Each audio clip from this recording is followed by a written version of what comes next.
জুমার দিনে বিশেষ একটি আমল করলে আপনার সকল দোয়া কবুল হবে, সকল মনের আশা কবুল হবে ইনশাআল্লাহ।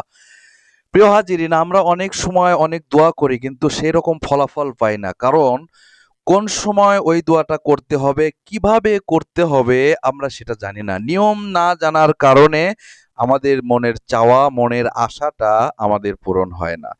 জুমার দিন হলো সপ্তাহের মধ্যে শ্রেষ্ঠতম একটা দিন, সুবহানাল্লাহ। এই শ্রেষ্ঠতম জুমার দিনে একটি দোয়া কবুলের মুহূর্ত রয়েছে। সেই মুহূর্তটা হলো আসরের নামাজের পরে। আসরের নামাজের পরে সেই আমলটি আপনি করলে আপনার মনের নেক আশা পূরণ হবে।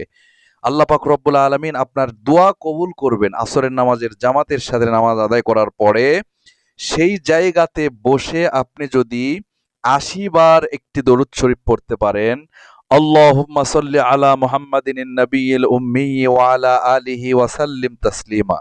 এই দরুদটি যদি আপনি কারো সাথে কথা বলাবিহীন আসরের নামাজের পরে প্রতি জুমার দিনে ৮০ বার করে পড়তে পারেন, আল্লাহ পাক রব্বুল আলামিন আপনার যা চাওয়া, মনের নেক চাওয়া, আশা সব আল্লাহ পাক কবুল করে নেবেন এবং ৮০ বছরের গুনাহ আল্লাহ পাক মাফ করে দিবেন এবং ৮০ বছর ইবাদত করলে যে সওয়াব হয় সেই সওয়াব আল্লাহ পাক রব্বুল আলামিন আপনার আমলনামায় দান করে দিবেন। সুবহানাল্লাহ।